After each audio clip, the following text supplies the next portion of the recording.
안녕하십니까. 언론팀장 홍정희입니다.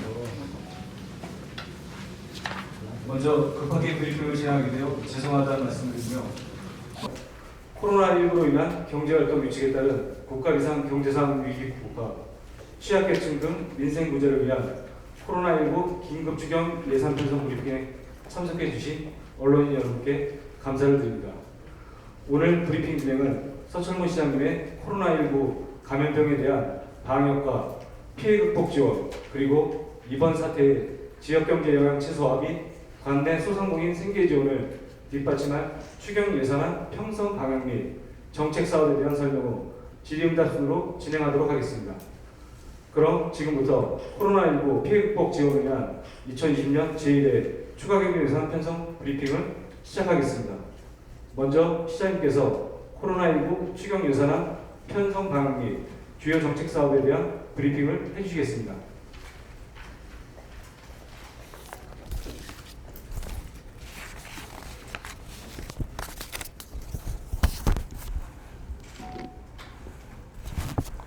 반갑습니다. 무엇보다도 긴급하게 브리핑을 했는데 참석해 주신 많은 기자 여러분들께 감사의 말씀을 드리겠습니다. 장기간 이어진 코로나19의 여파로 소비시장이 얼어붙었으며 지역경제가 최악의 상황에 이르렀습니다. 지역의 소상공인들은 손님 없는 텅 빈 가게 아래서 언제 끝날지 모르는 불황에 맞서고 있으며 생존권과 기본권 등 시민의 기본적인 삶이 위협받고 있습니다. 이번 추가경정 예산안은 코로나19 사태라는 비상한 상황에서 가장 큰 어려움을 겪고 있는 자영업자와 소상공인, 중소기업을 보다 적극적, 실질적으로 지원하기 위한 것입니다. 화성시가 추구하는 상생과 협력, 더불어 살아가는 가치를 담아 그분들이 다시 일어날 수 있는 든든한 버팀목을 만들고자 시작되었습니다. 이번 추경 예산안은 시민이 체감할 수 있는 실질적인 대책을 마련한다는 원칙 하에 재난 생계수당을 중점으로 편성하였습니다. 소상공인 긴급복지와 중소기업 특례보증, 휴폐업 및 소득 상실로 인한 생활안정자금 지원 등 실질적인 혜택을 줄 수 있는 사업에 집중하였습니다. 또한 방역 대응 체계를 보강하고 검사, 진단 역량을 강화하는 등 감염병 확산 방지 대응에 주력했습니다. 이 같은 방침에 따라 수립한 재난 생계수당을 포함한 추경 예산안의 규모는 1,316억 5,600만 원입니다. 재원은 2019년도 순세계잉여금 878억 2,100만 원, 일반 조정교부금 131억 4,300만 원, 국도비 보조금 306억 9,200만 원으로 편성하였습니다. 첫째, 긴급 생계비 지원을 위해 총 740억 원을 편성하였습니다. 코로나19 확산에 따른 매출 감소로 생계 유지에 어려움을 겪고 있는 화성시 거주 관내 소상공인을 위해 긴급 생계비 660억을 편성하였습니다. 이에 대한 지급은 전년 2019년 2월 매출액 대비 금년도 2월 매출액이 10% 이상 감소한 자영업자 3만 3천 세대에게 업소 평균 200만 원씩 현금 지급할 것입니다. 그리고 경기 침체로 일자리가 축소된 일용직, 대리기사, 택시기사, 알바생 등 소득 상실 계층에도 재난생계수당 60억을 편성하여 도움이 필요한 분들에게 신속하게 현금으로 지원하겠습니다. 이를 통해 14,000명에게 평균 50만 원씩을 지급할 계획입니다. 또한 확진자 이동 동선의 공개에 따라 행정조치로 인한 영업손실을 입은 소상공인에게 보상금 20억을 편성하여 업소당 2천만 원씩을 지원할 계획입니다. 둘째, 지역경제 회복지원 및 취약계층 지원에 466억 8천만 원을 편성하였습니다. 아동 양육 가구에게 275억 5천만 원을 편성하였고, 어린이집 휴원 연장 및 가정보육 증가에 따른 어린이집 운영난 해소를 위해 아동 1인당 30만 원씩, 당 어린이집당 300만 원을 지원하여 총 21억을 긴급 지원하겠습니다. 위축된 지역경제 소비 진작을 위해 지역화폐 발행 규모도 확대합니다. 할인율 보전금 71억 원을 추가 편성하였고, 신규 가입 활성화 지원을 위해 100억 원을 추가 편성하여 운영할 계획입니다. 이번 격리치료자 생활비 지원으로 1억 7천만 원을, 한부모 독거노인 돌봄에 6천만 원을 편성하였습니다. 셋째, 소상공인과 중소기업 회복 지원에 60억 원을 투입하였습니다. 소상공인 특례보증 확대와 2차 보조금 지원에 30억 원, 중소기업 특례보증에 22억 원을 추가 편성하여 자금 조달에 어려움을 겪는 소상공인과 중소기업을 돕겠습니다.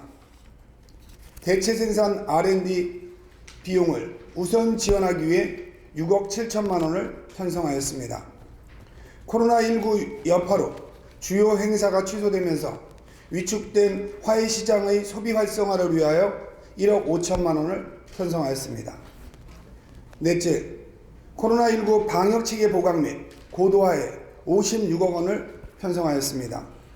마스크, 손소독제, 열화상 감지 카메라 등 시민의 건강과 안전을 지키는 방역 물품을 지급하겠습니다. 10억 5천만 원을 투입해 입원 치료가 가능한 음압병실 5개를 확충하고, 선별 진료소 필요 장비 및 소모품 구입에 5억 2천만 원을 편성하였습니다. 열화상 감지기 28대에 1억 5천만 원, 스마트 샤워 분사기 등 장비 도입에 2억 1천만 원, 기타 예방 물품에 37억 원을 편성해 감염병으로부터 시민 건강을 더욱 잘 보호하겠습니다. 이외에도 소상공인 상하수도 감면 지원 49억 원, 공영주차장 주차요금 감면 등 52억 원 등 실질적인 지원에 만전을 기하겠습니다. 지역의 골목상권, 자영업자와 소상공인, 그리고 중소기업이 살아야 시민이 함께 살 수 있습니다. 이번 추경 예산안은 이분들이 대한민국 경제 주체로서 당당한 역할을 되찾고 지역 경제에 활력을 더할 수 있기를 바랍니다.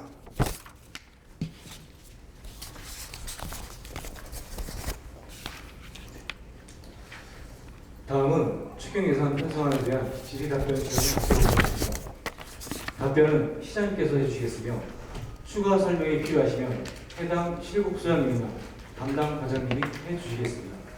질의 내용은 추경 예산 편성에 대하여 질의해 주시길 부탁드리며, 질의가 있으신 언론께서는 먼저 손을 들어 사회자에게 지명받으신 후 소속과 성함을 말씀해 주시고 담당 명령에게 질의해 주시기 바랍니다. 질의하실 언론인이 계시면 질의하여 주시기 바랍니다.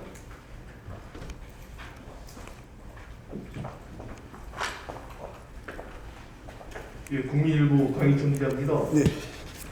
지금 시장님께서 말씀하신 것처럼 재난 생계수당이 가장 핵심적인 것 같습니다. 네. 여기에 대해서 두 가지만 여쭤보겠습니다. 매출 감소가 19% 감소라는 것은 너무 좀 폭을 작게 잡지 않았나. 제 생각에는 저보다 30% 이상은 그 정도로 무리하지 않나 생각이 들어요. 왜냐하면 거의 대부분이 해당이 될 것 같거든요. 10%는. 두 번째는 그 매출 규모가 천태만상일 건데, 예를 들어서 한 달에 1억 버는 사람이 예를 들어 10% 감소됐다는 거는 제가 볼 수 없는 재난수당이 아닌 것 같고요. 조금 버는데 아주 크게 손해를 본 사람들이 재난수당 받거든요. 그래서 두 가지 질문을 하겠습니다. 네. 그 두 가지 대답이 유사할 것 같은데요. 화성시에 지금 사업자 등록으로 자영업으로 등록한 분은 4만 6천 분입니다.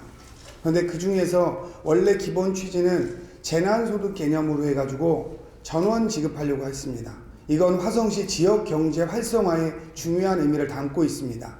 근데 전원 주는 건 일종의 복지 포퓰리즘하고도 맞을 수 있어서 저희가 작년 매출 대비 10%로 잡았습니다. 그럼 46,000개에서 저희가 뭐 유흥업 이런 바 제외할 것들을 제외하면 그리고 10% 감소하려면 한 33,000개 정도로 추산하고 있습니다. 이건 정확하게 받아봐야 되는데 저희가 지금 코로나로 인해서 신한카드의 자료를 받아서 분석을 해봤습니다. 근데 이 카드 매출로 분석으로 잡은 거는 평균 한 32% 정도가 감소한 걸로 저희가 판단하고 있습니다. 근데 전 모든 카드사의 자료를 받은 게 아니기 때문에 저희가 그걸 확정짓기는 어렵습니다.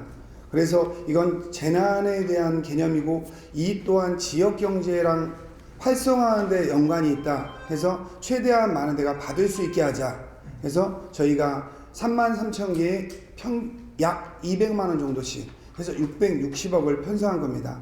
또한 아까 매출 규모에 따라 차이가 있다는 말씀은 이해가 됩니다.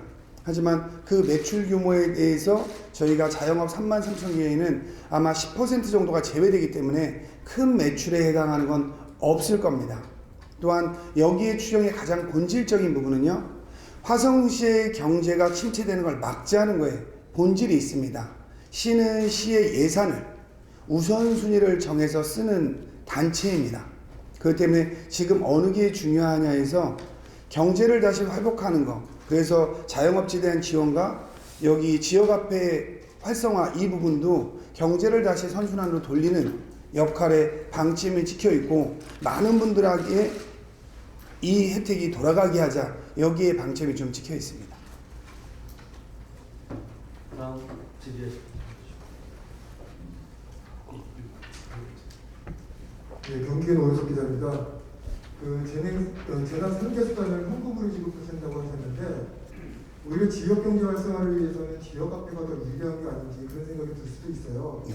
현금으로 지급하기로 한 특별한 이유가 있는지 말씀해 주시고 두 번째는 실행은 언제부터 하게 되는지 말씀해 주시기 바랍니다. 네.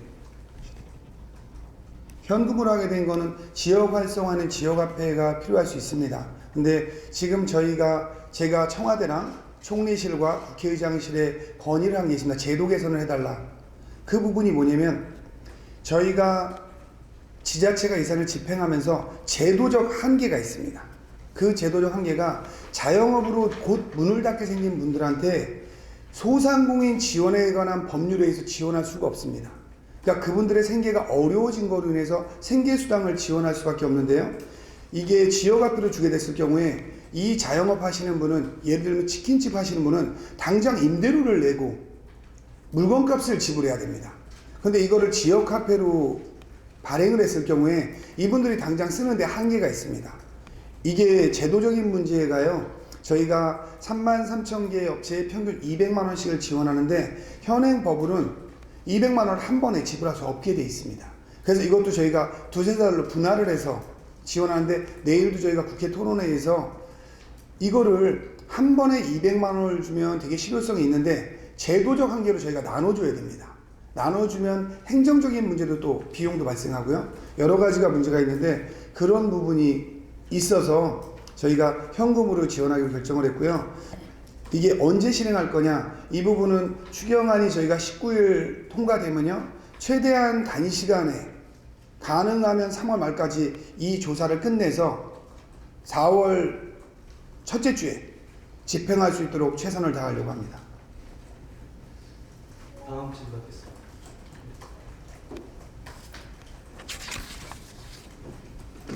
네, 시장님 몇 가지만 여쭤보겠습니다. 수원방송 김성훈 기자입니다. 그 업소 평균 200만 원씩 지원해 주신다고 하셨는데 이게 10% 이하는 얼마고 뭐 20% 이하는 얼마가 지원되고 이 평균이라고 말씀하셔가지고 네. 200만 원을 그냥 주는 건지 아니면은 그 매출의 감소에 따라서 사정을 주는 건지가 궁금하고요. 그리고 일용직 대리기사 알바 14,000명한테 50만 원씩 주신다고 말씀하셨는데 어떻게 추산이 되는 건지 좀 궁금합니다. 특히 택시기사분들 같은 경우에는 어렵지만 매일 그 업무를 보는 걸로 알고 있거든요. 이분들도 동일하게 50만 원씩을 주는 이유가 뭔지 궁금하고요. 그리고 어린이집이 관내에 몇 곳이 있는 건지가 좀 궁금합니다. 네, 이상입니다. 예. 저희가 평균이라고 표현한 게 좀 아까 말한 그 부분에 해당하는 겁니다. 저희가 이걸 소상공인 지원에 관한 법률에서 돈을 줄 수 있다면 매출이 10% 감소하면 예를 들면 100만 원, 20% 감소하면 200만 원 이렇게 주는 게 훨씬 더 합리적입니다.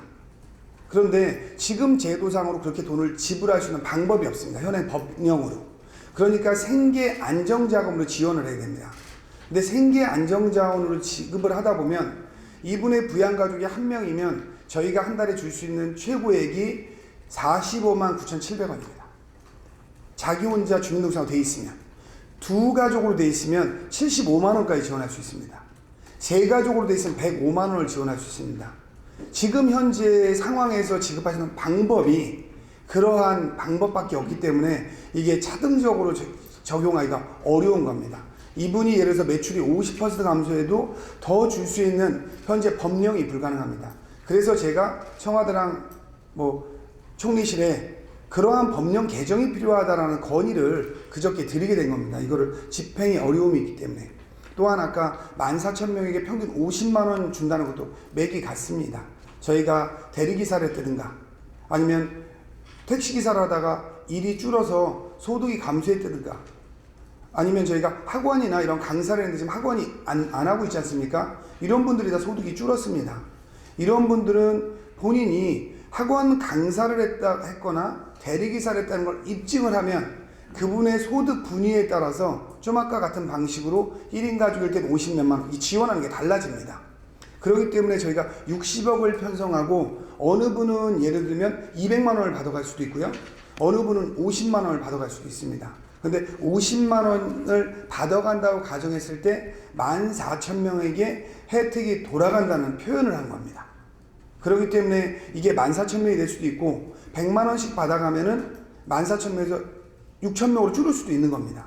이러한 상황이 달라질 수 있는 상황입니다.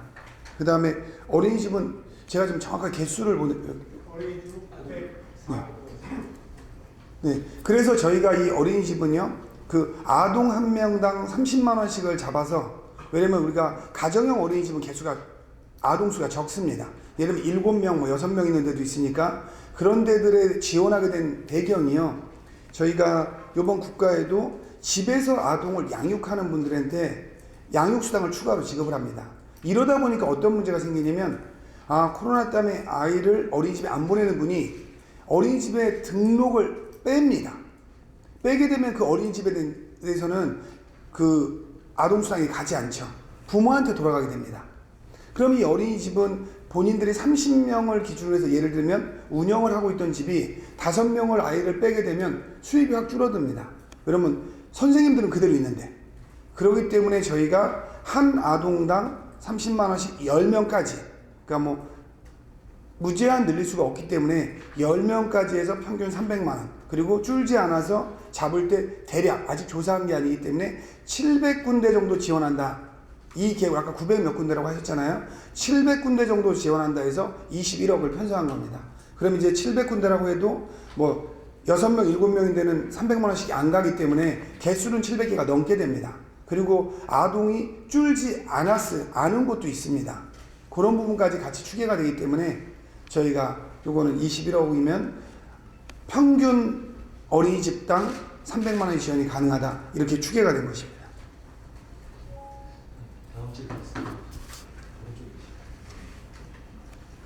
네, 아시아투데이 김주홍 기자입니다. 저는 취약계층 지원과 관련해서 한 말씀 드리겠습니다. 3월 초부터 지급을 하신다고 했는데 개월 수는 몇 개월까지 지급할 것인지, 그리고 예산이 소진이 되면 지급이 중지할 것인지, 아니면 다시 추경 세워서 지급을 할 것인지 그 점에 관해서 말씀해 주시기 바랍니다. 지금 저희가 편성한 기본은요, 아까 말씀드렸듯이 자영업자에 대해서 33,000개에 대해서 200만 원씩 지원한다 해서 660억이 추계가 된 거거든요. 그런데 이건 아직까지 조사를 해보지 않은 상태입니다. 그래서 대략적으로 저희가 전체적인 카드 매출을 가지고 저희가 예상을 한 거일 뿐입니다. 그렇기 때문에 이게 660억이 다 안 나갈 수도 있습니다. 660억이 나가지 않으면 660억이 나갈 때까지 지급하는 게 기본 계획입니다. 근데 만에 하나 저희가 46,000개의 자영업자 중에서 33,000개를 잡았기 때문에 대략적으로 맞을 거로 보고 있습니다. 근데 이 개월 수는 저희가 3개월간 지급한다는 기본 계획입니다. 근데 660억이 미리 소진된다는 것은 가구당 한 업체당 200만 원씩 3만 300개가 돌아갔기 때문에 일단 저희가 기본 편성한 건 시의 재정 자립이나 이런 걸 봤을 때 저희가 추경으로 1,300억 정도가 적당하다라고 편성한 것이고, 이거는 이게 코로나의 영향으로 가면서 경제 상황이 더 어려워지면 저희가 다른 뭐 사업 예산을 축소해서라도 추가로 편성할 거는 다시 고민해야 될 상황이라고 생각합니다. 근데 지금 상황에서 뭐 이걸 6개월 불과했다 이렇게 확정 지을 수는 없는 거고요. 지금은 2, 3개월까지만 계획을 하고 있는 겁니다. 다음 질의하실 분 계십니까? 예, 왼쪽. 네, 수고하십니다. 세안일로 강지복 기자입니다. 우리 화성시 관내에 지금 지원 대상이 나와 있는데, 네. 학원이나 교습소, 그 다음에 공부방, 여기는 지원 대상에 포함되는 건지 궁금합니다. 학원도 전부 사업자가 등록이 돼 있기 때문에 전부 자영업자에 포함됩니다. 교습소도 그러니까 지금 이게 저희가 33,000개 지원한다는 건요, 사업자를 발급받은 사람은 전부 해당됩니다. 그러니까 본인이 그냥 강사로 등록돼서 이렇게 월급제가 아니고 월급으로 등록되지 않고 그냥 시간으로 받는 이런 분들 있죠? 이런 분들 같은 경우나 아니면 알바생이라 등록이 안 돼 있는 분, 이런 거에선 14,000명을 별도로 편성한 거고요. 사업자가 있으면 모두, 대신에 이 사업자 있는 분에 대해서는 작던 크던 전부 다 지금 포함이 되어 있는 상황입니다. 다음 질의하실 분 계십니까?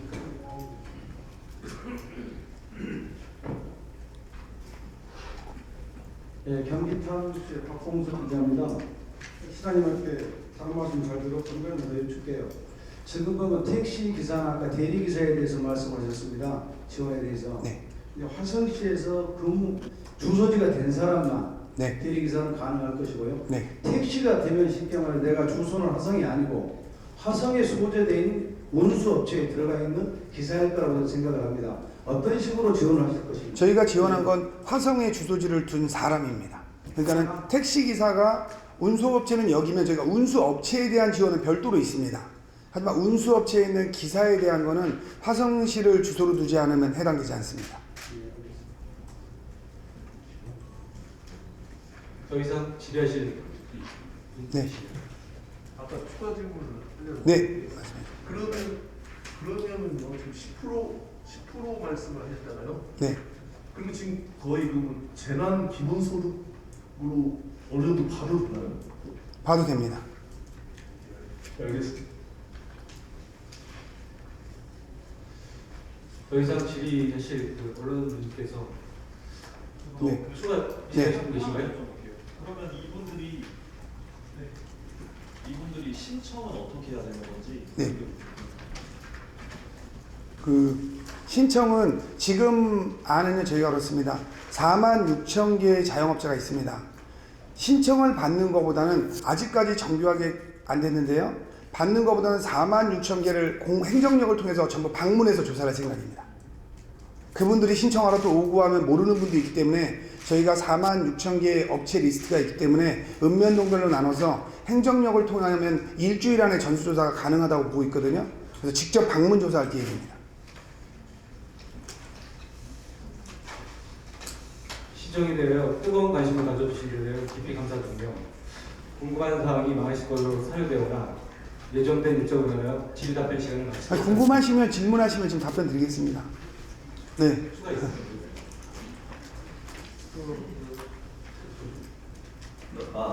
네. 말씀하신 거 잘 들었고요. 네. 문제는 지금 그 소비 심리가 너무 위축이 됐다는 것도 굉장히 큰 문제인 네. 것 같습니다. 현재 그 재난 기본소득 형식으로 그 소상공인들한테 33,000개 정도만 되는데 전반적인 어떤 소비 심리를 늘려가지고 소비를 갖다가 늘려주는 게 이제 경제 선순환이 더 되는 방법이라고 네. 생각이 되거든요. 그거에 대해서 물론 이제 보니까 이제 행정 지원 사업 7가지도 있긴 있지만 추가적으로 뭐 더 이렇게 좀 소비 심리를 증진시킬 수 있는 그런 방안이 있나에 대해서 좀 알고 싶습니다. 네. 저희가 소비 증진 방안으로 생각하고 있는 거는요. 좀 아까 지역화폐에 대한 걸 제가 얘기했는데요. 그 4월 한 달에 대해서 지역화폐 가입자분의 이게 통과가 되고 나면요, 한 달 동안 7만 명한테 10만 원씩을 나눠줍니다. 지역화폐로. 그 나눠주는 방식은요, 지역화폐 신규 가입자에 한해서 20만 원을 충전하면 플러스 10만 원을 부가적으로 충전해 줍니다. 그래서 70억을 지역화폐로 풉니다. 또한 기존에 저희가 6만 5천 명 정도가 현재 지역화폐 카드를 소지하고 있습니다. 이분들한테 10만 원을 충전하면 5만 원을 상품으로 드립니다. 현금으로. 그랬더니 10만 원 충전한 분한테 15만 원 해서 저희가 30억을 추가로 편성했습니다. 그렇기 때문에 100억을 실질적으로 100억을 하면 이게 400억의 가치가 있습니다. 이분들이 지역화폐는 안 쓸 분들은 충전을 안 하기 때문에요. 그리고 저희가 기술적으로 아직 검토가 안 됐는데, 기술적으로 하면 이 충전한 거를 2개월 안에 얼마의 기간 안에 쓸 수 있는 방안도 지금 같이 검토하고 있습니다. 그러면 지역에서 몇백억이 추가적으로 쓰이기 때문에요. 아마 경제 활성화에 도움이 될 거로 예측하고 있습니다. 다음 지자씨. 네, 용기는 어디서 기자입니다. 그 질문을 하라 그러니까 제가 질문을 좀 드리겠습니다. 이 추경하는 사실 관계는 없으나 그 코로나19 방역과 관련해서 지금 뭐 고생들을 많이 하고 계시는데, 화성시 같은 경우에는 청사 방역이 오히려 좀 느슨한 게 아니냐. 지금 저 입장을 좀 하다 보면은 그 한 분이 좀 앉아 계시는데 그 화상 10카메라 한 대만 맞춰놓고 오가는 사람들에 대한 마스크에 대한 착용 여부를 검사하지 않고 손 소독을 시술하고 좀 통제를 하지 않고, 더군다나 뭐 출입 명부도 지금 비치되어 있지 않고 있습니다. 이런 부분에 대해서 또 어떻게 생각하십니까? 그러니까 요거는 뭐 저희가 추경 예산에 대한 내용이고요. 저희가 청사에 대한 방역은 주말 같은 데 전수 방역을 하고 있고요. 저희가 시에서 초점을 맞추는 사업이 있습니다. 그러니까 제가 지금 마스크를 쓰지 않고 나왔습니다. 왜냐면 제가 2m 이상 가까이 가지 않기 때문에 저는 이게 뭐 전달되지 않을 거라고 생각하고요. 그리고 저희가 이제건 다른 지자체를 포함해서 사례 분석을 쭉 했습니다. 그런데 이 사례 분석에서 코로나에 감염된 분들이 대부분 직접 접촉에 대해서 됐지, 어떠한 뭐 이마트를 내가 다녔는데 그때 누가 다녔다 이렇게 해서 된 사례가 거의 없습니다. 그래서 저희가 시에서 방역에 대해서 밀접 방역은 하고 있지만 가장 중시하는 거는 이 코로나로 인한 확산을 철저히 대비하면서 이것이 내가 걸렸을 때 다른 사람들한테 피해를 줄 수 있다는 거에 대한 게 훨씬 더 강하지, 저희가 행정을 전반적으로 여기다 쏟아서 저희가 경기를 위축시키거나 이 두 가지를 동시에 봐야 되기 때문에 아마 그런 부분이 같이 돼 있다고 생각하시면 될 겁니다. 그러니까 청사 방역을 좀 강화시키는 의향은 어떠신가요? 청사는 지금 정도의 방역으로 충분하다고 판단하고 있습니다. 네, 알겠습니다. 마지막 질의 받도록 하겠습니다. 홀든타임 조변 기자인데요. 마이크 드리겠습니다. 네. 그 예산을 이야기해서 예산에 대해서는 그 화훼시장 그 소비 활성화를 위해서 1억 5천을 편성해 놓으셨는데 그 방법을 어떻게 해서 그것을 사용하실지 여쭤보고 싶고요.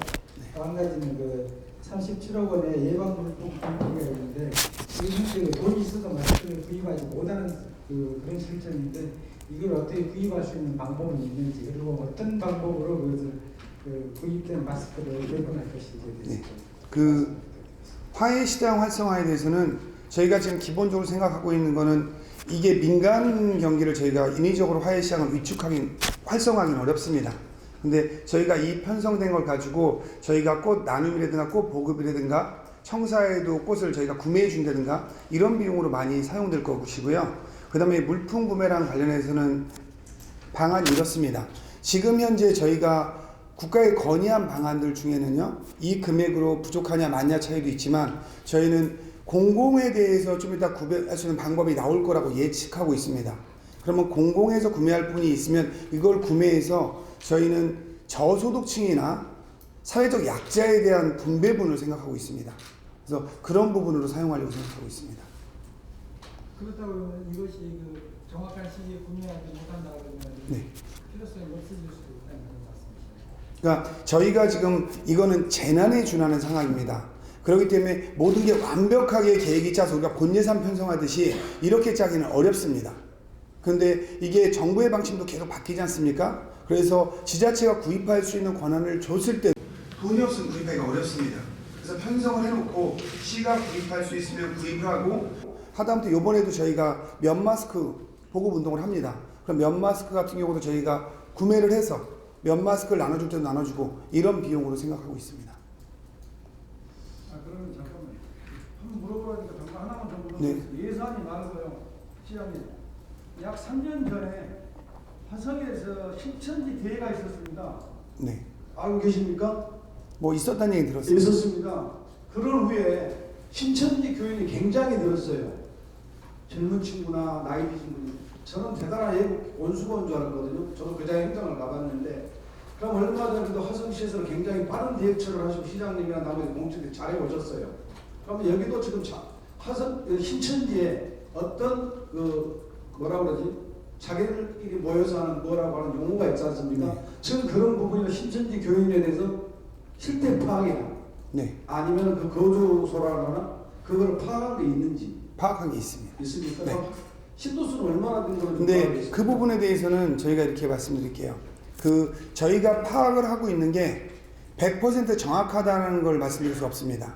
저희가 한 군데 한 군데 지금 파악을 하고 있는 입장이고요. 지금 신천지에서 발표한 거로도 거의 40만 명에 육박한 신도가 있습니다. 그럼 화성의 인구 비율로 봤을 때 한 5, 6천 명이 신도가 화성에 있게 돼 있습니다. 확률적으로 그렇습니다. 기본적으로요. 근데 기존에 저희가 신천지에 대한 거를 정확하게 파악하지 않은 건 신천지가 하나의 종교입니다. 그렇기 때문에 저희가 이전에 3년 전에 뭐 제가 시장이 아니었지만 그때 신천지 대회를 했다고 저희가 신천지는 몇 개고 이걸 객관적으로 파악한다는 거는 개수, 그러니까 교회 등록 개수처럼 이거 파악은 가능해도 저희가 신도 파악은 현실적으로 불가능한 겁니다. 그런 부분이 좀 같이 있다는 걸 이해해 주시면 좋겠습니다. 이상으로 질의답변 시간을 마무리하도록 하겠습니다. 다시 한번 긴급하게 변경을 진행하고요. 죄송한 말씀을 드리면서 코로나19